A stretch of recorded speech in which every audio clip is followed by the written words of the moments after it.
Vendée Globe, le retour des skippers avec Enedis, le gestionnaire du réseau électrique.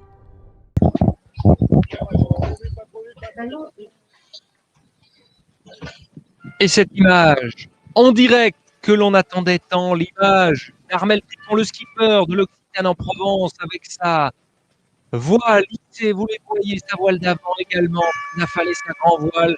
Quelle image ici dans la nuit des Sables d'Olonne, l'entrée au moment où nous parlons dans le chenal d'Armel Tripon qui vient de franchir la ligne ici de ce Vendée Globe en 84 jours. On vous donne le temps d'Armel Tripon qui finit donc 11e de ce Vendée Globe en un temps précisément de 84 jours, 17 heures, 7 minutes et 50 secondes, soit 4 jours et 13 heures après le premier Yannick Bestaven.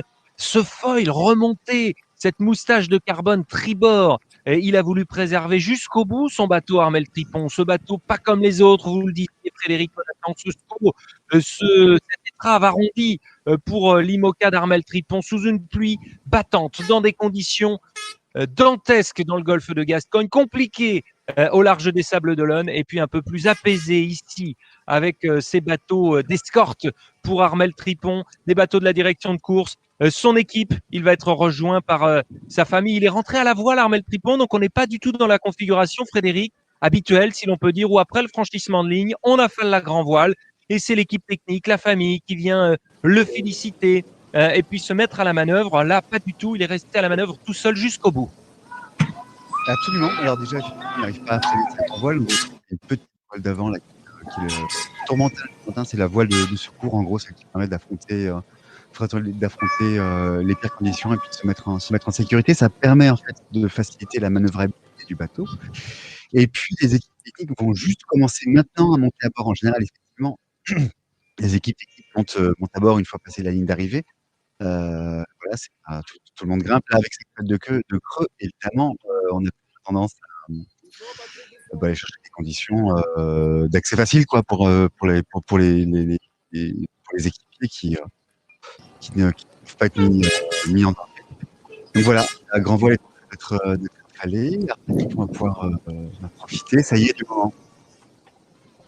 Profiter de ce moment, cette entrée dans le chenal des Sables d'Olonne, comme ils étaient 10 à l'avoir fait avant lui, et le 11e et sa performance, eh bien,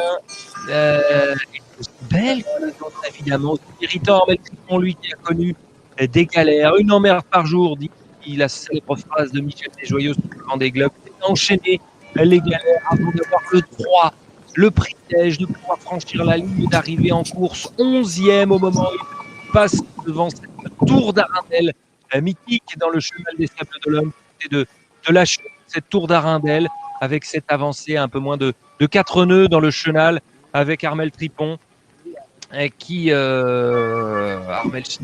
Tripon donc, qui est en train de s'avancer petit à petit, entouré de bateaux d'escorte. Lui, qui, on le disait, a dû même se rationner dans les derniers jours de course. Il mangeait des barres de céréales le midi, avec un vrai repas tout de même le soir, parce qu'il comptait mettre un petit peu moins de temps que ça. Donc pour Armel Tripon, lui qui a rencontré les conditions les plus difficiles donc sur cette dernière partie de course, c'était bien la peine d'aller dans le Grand Sud. Voilà ce qu'il nous disait en vacation avant d'arriver il y a quelques jours ici, avant de se mettre à l'abri, en tout cas mettre à l'abri, réserver son bateau et puis d'aller dans le Tur avec des flots de 8 à 10 mètres dans le golfe de Gascogne et des rafales à plus de 60 km/h. Je paye mon dû à Neptune, parce qu'il n'avait peut-être pas fait d'offrande, tout simplement au dieu de Neptune. Il n'avait plus rien, justement. Il n'avait peut-être pas assez, Armel Tripon, en tout cas. Peut-être que Neptune lui en a voulu en lui faisant payer et lui en faisant rencontrer des conditions extrêmement difficiles à l'arrivée. Pour lui, son bateau a arrondi. Donc, même s'il se disait plusieurs fois par jour, et il le disait, c'est une chance d'être ici, de pouvoir participer à ce Vendée Globe, d'être en osmose avec les éléments. Tous ne disent pas ça, Frédéric. Tous les marins n'ont pas la même approche, alors qu'on le voit se battre. Hein. Ça y est, il n'est pas seul, Armel Tripon, mais dans des conditions compliquées, de rouler cette voile d'avant. Alors, tous n'ont pas les mêmes conditions. Par contre, tous ont eu hommage. notamment à gauche, Jean, Patrick. qui est très généreux avec les éléments, qui a plutôt souri. Il a toujours vécu avec les enfants, avec le bateau. Et puis, oui, puis juste pour revenir sur la trajectoire d'Armel, qui, son demi-tour vers la Pologne et puis son redémarrage pour être à l'abri et son système de hook, c'est un problème assez fréquent sur le début de ce Vendée Globe. En fait, il lui a essayé de la tête de la course et il lui a fallu un petit moment pour recoller dans le peloton et l'enchaînement des systèmes météo un petit peu, enfin l'enchaînement inhabituel de systèmes météo qui sont venus heurter la trajectoire des leaders l'a empêché également de venir complètement recoller à la tête de la course à plusieurs reprises. On a cru qu'il allait pouvoir revenir dans le jeu et recoller au top 8, là, ce merveilleux top 8 qui nous a tenu en haleine pendant 80 jours.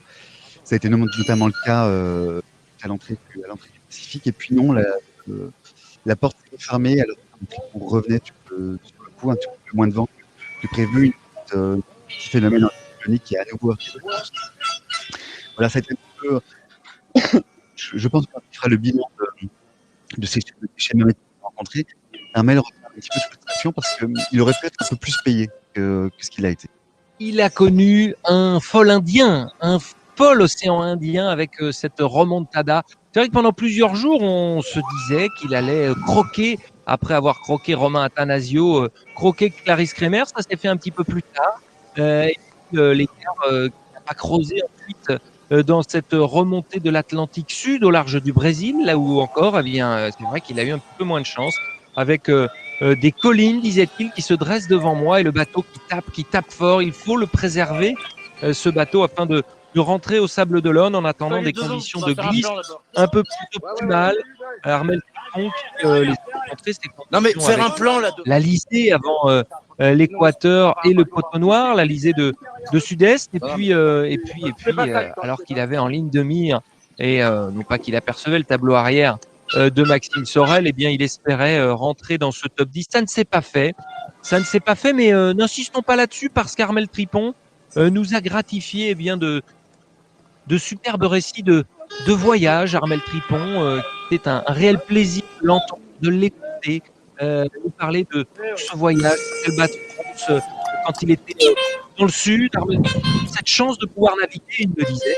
Et puis il va effectivement passer du tout au tout avec ce changement brutal qu'il va y avoir. Lui qui se sentait, c'était ses mots, là encore, en osmose avec les éléments.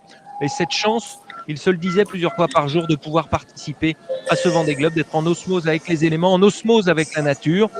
Et bien là, il aura un petit peu de monde autour de lui, Armel Tripon, alors que d'ici quelques instants, vous allez peut-être pouvoir entendre ses premiers mots ici au Sable d'Olonne, alors qu'il y a quelques sablets qui profitent peut-être du chemin pour aller au travail.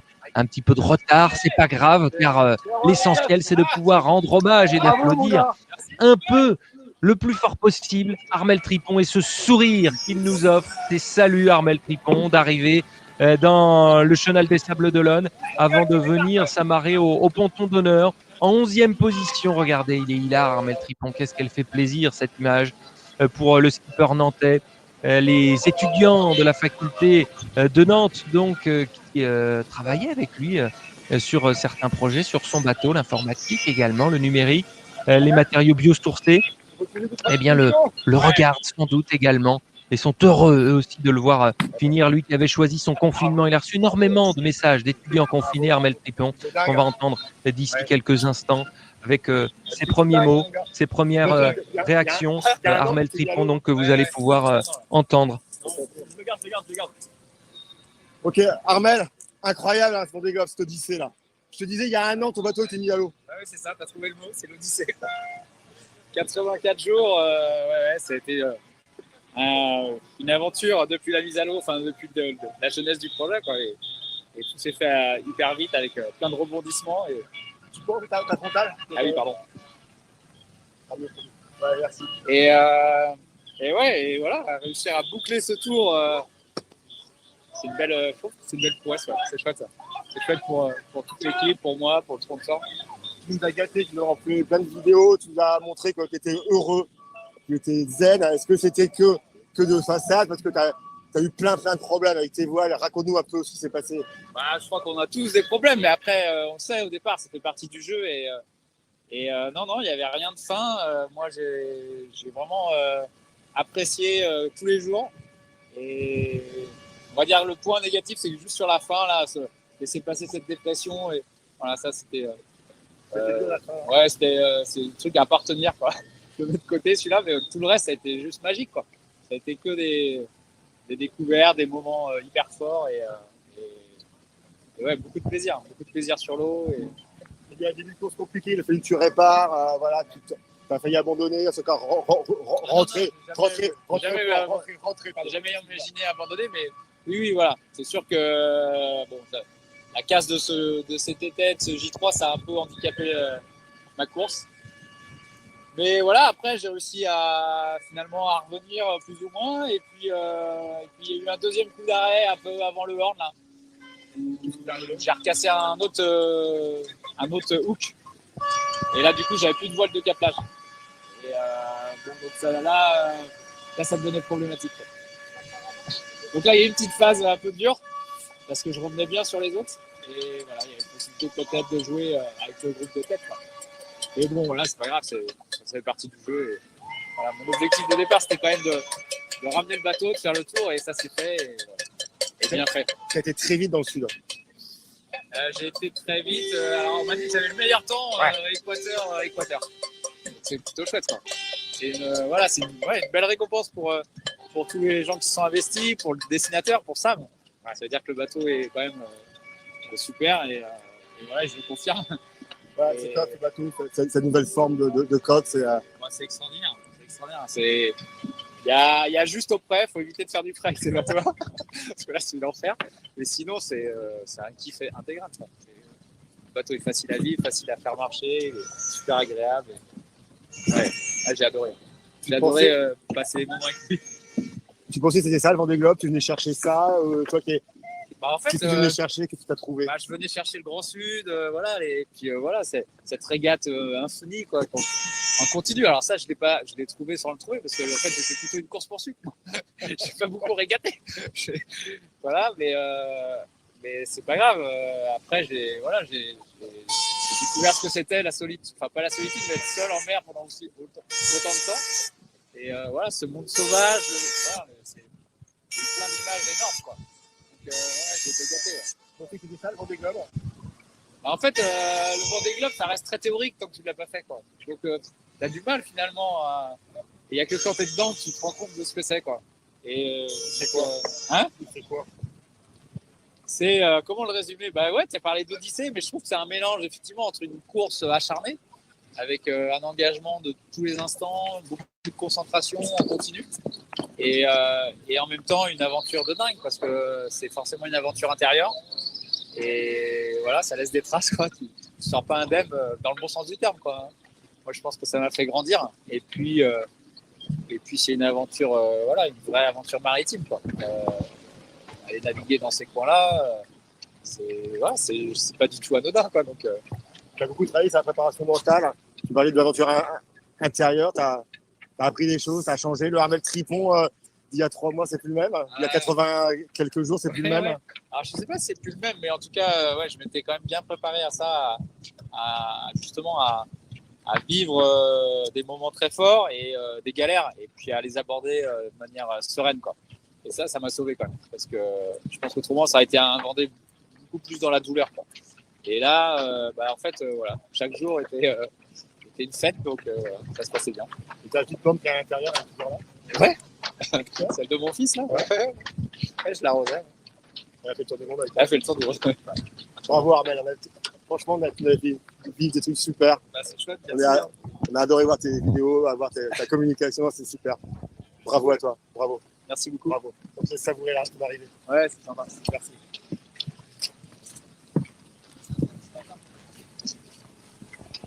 Va vite, là. Ouais. Armel Tripon, qui dit ressortir grandi de ce tour du monde, ce Vendée Globe, bouclé à la 11e place de l'Occitane en Provence. lui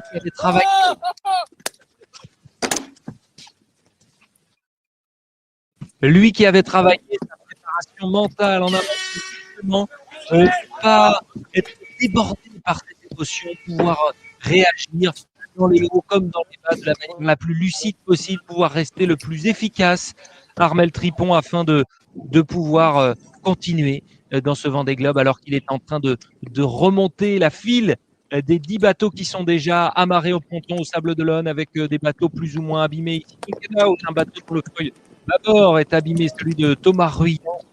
Ensuite viendra un autre bateau, celui de Louis Burton en Vallée, qui est terminé en deuxième position. Puis Charlie Dalin, avant donc de pouvoir s'amarrer et descendre, poser le pied sur le tapis rouge du ponton d'honneur ici au Sable d'Olonne à Port-Olona. S'enchaînera ensuite la conférence de presse. Quand on l'entend, Frédéric Pelatan, Armel Tripon, il insiste justement sur ce parcours et sur ce qu'il vient de réaliser, qui n'est pas anodin, c'est un euphémisme. Armel Tripon, donc bravo, grand bravo à lui pour ce premier Vendée Globe. Ouais, c'est chouette. C'est vraiment chouette ce qu'il a vécu. C'est chouette d'avoir disséminé autant d'idées, de notions positives tout au long de son tourvoile, de son tour du monde. Je sais pas pourquoi je suis venu par penser. Tour du monde à la voile, en solitaire, sans assistance et sans escale. Ah ouais, j'ai dû faire un raccourci. Merci Maxime. Voilà, ouais, tout ça est extrêmement positif. Alors, on a nous du côté de l'orga et surtout de la rédaction, eu tendance à appeler l'équipe de l'Occitane en Provence l'équipe Bisounours, parce qu'ils sont tous gentils, ils nous envoient tous des petits mots. On a eu des petits échanges de mails avec la maman d'Armel qui nous demandait les nouvelles de son fils. On a eu voilà des flots de choses positives. Ça a toujours été assez rigolo. C'est le team Bisounours et je trouve qu'il a et c'est positif. Et je trouve qu'il a super bien incarné ce rôle-là, Armel. Les Bisounours et les petits doudous aussi, votre association soutenue par Armel Tripon pour les enfants hospitalisés. Voilà. En tout cas, ces enfants, eh bien, ils sont 3. Il a 3 enfants, Armel Tripon, qui vont pouvoir retrouver leur papa, Armel Tripon, avec également son épouse Myriam, Léo, Edgar, Swan. Les voilà avec son équipe technique qui est montée à bord, Anatole, Vincent et Mathéo, et puis des premiers mots à la presse. Vous le voyez toujours dans des conditions, vous voyez, hein, le ciré de sortie, même ici à terre, à Port-Olona, parce que, alors qu'Armel Tripon est en train de s'installer et de s'amarrer, et ça n'est pas une mince affaire avec de tels bateaux à feuilles, il faut pouvoir installer de longs parbattages pour éviter que ces moustaches, ces ailes sous-marines viennent de s'abîmer contre le ponton. Armel Tripon qui nous expliquait tout à l'heure qu'il ressortait grandi de ce tour du monde, lui qui donc a choisi sa musique à l'arrivée. Et sa musique, on vous propose de profiter de cet instant avec la musique de son choix, Armel Tripon, skipper de l'Occitane en Provence.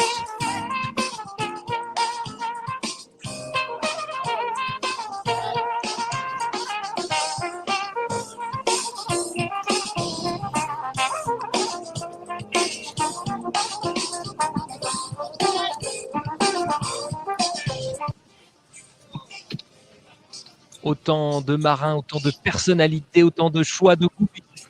Il y a eu Zaz pour Jean Le Cam, il y a eu du gros rap, comme disait Benjamin Dutreux, et puis ambiance plutôt de et la joie dans 84 jours de mer. La tempête qui n'a pas voulu le laisser passer à temps avant cette arrivée, donc dans la nuit noire des Sables d'Olonne en ce lundi matin, et des instants que nous sommes ravis de pouvoir vous faire partager. Et les enfants, donc les voici, ces retrouvailles avec Léo, Swan, Edgar et Myriam, son épouse.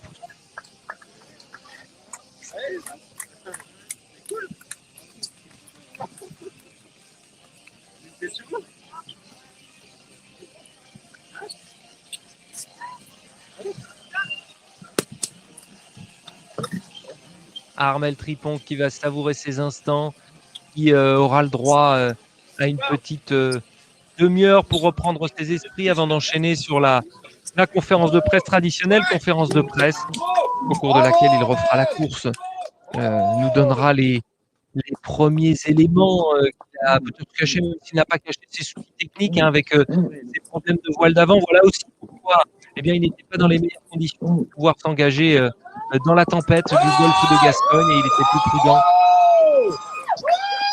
d'attendre au large du Portugal, tirer des bords avant de rallier les sables d'Olonne.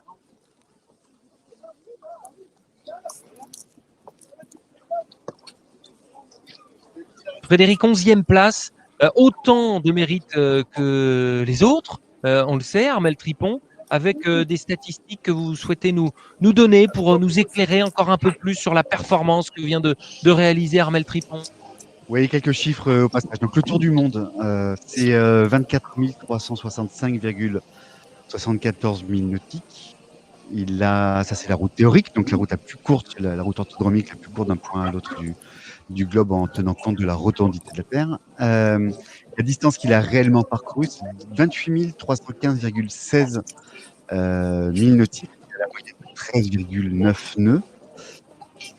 Voilà pour les chiffres. On parlait de la vitesse tout à l'heure de l'Occitane en Provence. Il a fait un des meilleurs temps effectivement, c'était le 2 décembre. Il a parcouru en 24 heures 199,62 milles à la vitesse de 20,8 nœuds. C'est une belle moyenne, je crois. Enfin, en espérant ne pas dire c'était Thomas Rubin qui était le plus rapide avec une moyenne de 504 milles sur 24 heures. Absolument, suivi par Sébastien Simon. Et le plus grand écart qu'a eu à négocier à Armel Tripon, c'était 2135 000, quelques temps après son demi-tour vers la Corogne. Et puis, ça parle de réparation. Donc, il avait, si je ne dis pas de bêtises, il devait avoir quelque chose comme 650 000 de retard sur les premiers au moment où il s'arrête à Finistère. Et vous l'avez vu, cette descente dynamique pour Armel Tripon. Il pose le pied sur terre après 84 jours en mer. Et le champagne, confié dans ses mains par Ivo Villet, président de la SEM Vendée, organisatrice de ce Vendée Globe. En famille, tout sourire, Armel Tripon, pour cet instant qui restera gravé dans sa mémoire, dans notre mémoire, dans votre mémoire, vous qui nous regardez, vous qui regardez, suivez cette arrivée d'Armel Tripon et ce champagne pour asperger son IMOCA. L'Occitane en Provence.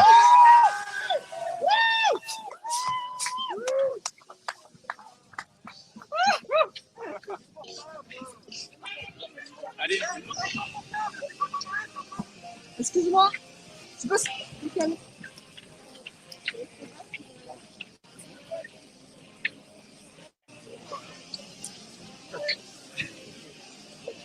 Et là, il se dit, tout ce monde, lui qui vient de passer 84 jours absolument seul sur son bateau, la fierté. Il peut être fier, Armel Tripon, avec Jacques Carès, la bise du directeur de course.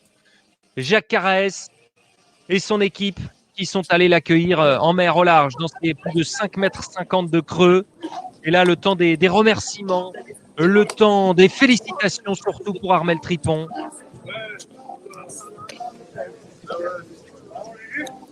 Avec ce qui n'est pas commun, là encore, on parlait de ce look atypique, cette architecture particulière pour ce bateau, l'Occitane en Provence, le fait que ce soit justement le directeur du chantier Black Pepper qui soit aussi son team manager, le directeur de son équipe, là encore. C'est rare, vous parliez d'équipe de bisounours, en tout cas une équipe à part avant d'entendre ces mots à nouveau pour Armel Tripon. Tout sourire, quelle est belle cette image de le voir arriver ici sur le ponton en famille.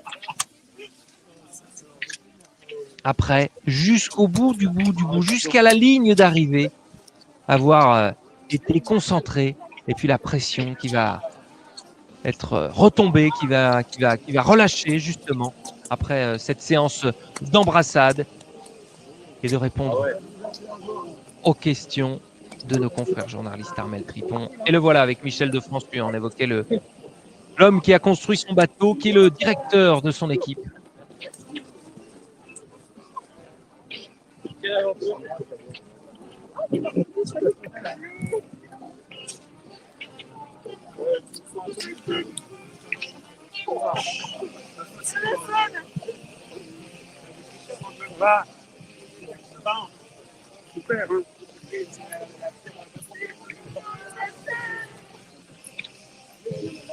casse une peu de l'image.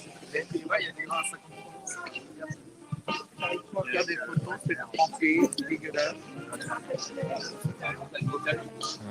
Michel de François et puis Sam Manoir, hein, également l'architecte de ce bateau SCO. Donc les voici, ces trois hommes. Armel Tripon, le skipper, Michel de François, team manager et patron du chantier Black Pepper, Sam Manoir également, avec, comme vous le disiez, ce bateau si particulier qui attirait tant les regards. Il était le premier sur les pontons après le tirage au sort, le premier à pointer son étrave vers la sortie de Port-Olona. Eh bien, c'est en 11e position qu'il revient s'installer ici au ponton d'honneur, tout près du carré du globe, là où nous nous trouvons, où il tiendra une conférence de presse tout à l'heure. Quelle belle image, il peut l'attendre, Armel Tripon, donc tout sourire. Il y a de quoi, j'ai envie de revenir, donc lui, autant certains disaient comme Benjamin Dutreux, ne me demandez pas tout de suite si j'ai envie de revenir. C'est sympa de voir tout le monde joyeux On comme l'écoute. ça. Et, voilà, après, c'est un bon, sympa à vivre. Franchement, je pensais que ça allait être un peu plus en catimini que ça. Et voilà. Je suis assez surpris qu'il y ait autant de monde. C'est chouette. C'est normal, hein. Bah ouais. Mais bon, après. Ouais. Voilà.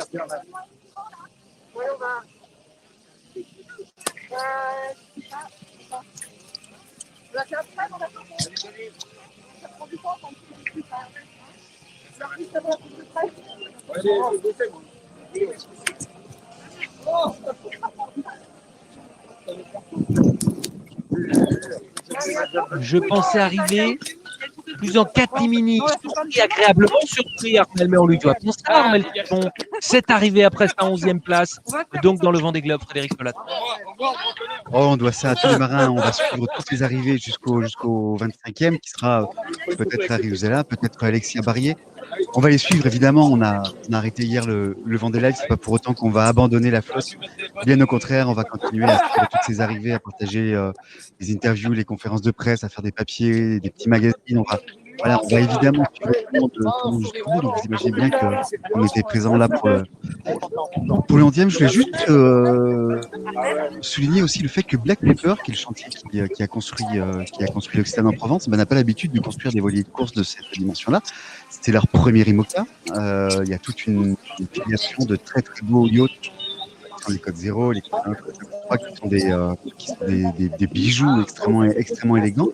L'Occitane en Provence reste cette élégance aussi. Voilà, il y a et puis on a découvert aussi bien la fiabilité de l'expertise de Black Pepper sur un format aussi complexe que peut l'être un IMOCA.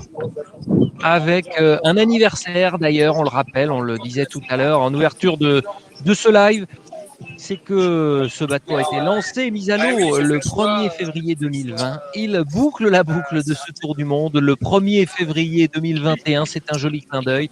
Et d'ailleurs, un sister ship, un bateau jumeau du bateau d'Armel Tripon est d'ores et déjà lancé en construction. Armel Tripon qui répond donc à la presse présente, brave la pluie, le froid ici au Sable d'Olonne, avant de venir un peu plus au chaud pour ce dont il rêve. Armel Tripon, lui, qui s'est nourri de barres de céréales avec un repas lyophilisé le soir, et des Chris Prolls avec du miel. Voilà, ça vous fait rêver peut-être. C'était son quotidien ces derniers jours pour Armel Tripon. Eh bien, il rêve de poisson grillé, de poulpeau à la galliega avec du paprika. Voilà, à l'heure du petit déjeuner, le menu qu'on rêve Armel Tripon, ça vous donnera peut-être vous aussi envie à cette heure-ci. Armel Tripon, on va le revoir d'ici quelques instants. Donc pour la conférence de presse, ensuite notre Frédéric Pelaton. Quelle est la suite du programme pour tous ceux qui nous regardent, qui veulent suivre? Pardon pour les quelques petites coupures de son, mais on réparera tout ça pour les prochaines arrivées du Vendée Globe. Eh bien, la prochaine à passer la ligne d'arrivée, probablement, c'est Karine Kremer, la sœur de Banque Populaire, qui va arriver mercredi matin. On attend les TA de faut revenir sur l'argent. Ah non, mais je suis seconde, parce que c'est quand même un pourquoi. du Vendée Globe dans la... Je vous coupe, Frédéric, on entend un nouveau Armel Tripon. C'était une très belle course. Du coup, rien à voir. C'est 11 jours, c'est un sprint en fait. Ouais. En fait, ce que je me suis dit là, c'est que finalement, quand tu fais le Vendée, en fait, tu te rends compte que tout ce que tu fais avant, les transats qui durent 10-15 jours, bah, c'est du pipi. T'as l'impression d'avoir rien fait, quoi. Et c'est vrai que tu arrives sur le Vendée, et en fait, t'es presque vierge, quoi. Et voilà, bon, tu as de l'expérience du métier, mais c'est tellement autre chose comme course, quoi. Et c'est une autre temporalité, c'est dingue. Hein. Alors, Myriam m'a dit que quand elle te voit, tu es lumineux comme le soleil de Occitane. C'est vrai ou pas? Ah, bah, elle a bien appris son texte, c'est bien. Vous pouvez nous raconter les derniers jours qui ont été quand même particulièrement musclés? Alors, les derniers jours, ouais, les 48 dernières heures ont été un peu tendues dans le golfe, là. Et surtout avec un bateau en fin de course, donc un peu fatigué, avec plein de petites choses qui cassent. Donc, faut faire gaffe, quoi. Faut réussir à quand même avancer, mais voilà, pas s'emballer. Et bon, après, voilà, je pouvais gérer ma vitesse parce que j'avais pas d'autres concurrents autour, donc c'était assez facile. Mais c'était mon plus gros coup de vent sur le Tour du Monde, finalement. Donc voilà, dans le golfe de Gascogne, avec des claques à 50 nœuds et plus, et puis une mer assez grosse. Mais voilà, c'était praticable, mais c'était musclé, quoi. Bien content d'avoir terminé, de toute façon. Ah ouais, forcément. Ouais. Est-ce que 11e, vous êtes déçu ou content? Ah, pas du tout. Non, je suis pas déçu. Mon premier objectif, c'était déjà de finir cette course parce que on a mis le bateau à l'eau il y a tout juste un an. Et voilà, ça fait pile un an. Et en un an, réussir à se qualifier avec toutes les embûches qu'on a eues, les petits soucis de jeunesse, et puis finir cette course avec un bateau intact. Bon, j'ai eu des problèmes périphériques, mais voilà, qui m'ont handicapé, mais sinon, le bateau, il est intact, donc ça, c'est chouette. Alors, je pense que quand tu vas rentrer à la maison, il y a l'aîné qui a suivi ton parcours, le fiston qui est plus vieux, qui va te donner son expertise ou pas? Ah, il a bien régaté, je crois. Ouais, Qu'est-ce que vous en retirez là aujourd'hui? Est-ce que vous avez le sentiment que Ah, faut le temps que ça décante un peu, je sais pas. vous avez Ça changé, chaud, là. ça vous a changé? Forcément, ouais. Ouais. Forcément, ça change un homme de faire le Vendée Globe 4 jours comme ça c'est de liberté. C'est incroyable, quoi. Moi, j'ai pris un pied hallucinant sur ce bateau, sur ce parcours, sur le fait d'être en mer en permanence. Voilà. Maintenant, la seule envie, c'est de repartir et de régater. Parce que là, j'ai fait une course-poursuite et je vais bien régater. En tout cas, chapeau l'artiste. Merci, c'est sympa. Merci. Armel, 2 secondes. Ouais, explosé, je crois. Il n'a qu'une envie, repartir et régater. Parce que là, j'ai fait une course-poursuite, cette remontada, notamment dans l'océan Indien, 24e lors du premier passage de l'équateur, 11e donc à l'arrivée. Bravo, monsieur Armel Tripon, skipper de l'Occitane en Provence. Lui, le touche-à-tout qui avait remporté la route du Rhum, notamment en multicoque. Cette sensation d'être entre l'air et l'eau, d'avoir navigué peut-être un peu moins qu'il l'aurait espéré et utilisé ses foils. En tout cas, bravo encore Armel Tripon. Peut-être le mot de la fin avec vous, Frédéric Pelatan, la morale de l'histoire pour cette course d'Armel Tripon. Oui, disons que quand Armel Tripon met du soleil dans nos vies, on n'a pas besoin de Kevin et de Thierry. Je crois que ce sera le mot de la fin, avec cette image de fin, de retrouvailles, qui fait chaud au cœur, malgré la bourrasque, malgré les conditions météorologiques ici au Sable de l'Aude. Armel Tripon, des siens, des siens de ses proches, de sa famille et de son équipe, il a signé depuis le début de son projet. Merci à vous de nous avoir suivis ici, en direct, sur cette arrivée du 11e du Vendée Globe 2020-2021. Armel Tripon, sénateur de l'Occitane en Provence, qui va enchaîner avec la célébration d'abord de cette fin de Vendée Globe pour lui. Et la conférence de presse que vous ne pourrez pas suivre en direct, mais très vite, elle sera disponible sur le site vendéglobe.org ainsi que sur les réseaux sociaux. Merci de nous avoir suivis. Bravo, monsieur Armel Tripon, skipper de l'Occitane en Provence, 11e de ce Vendée Globe en 84 jours.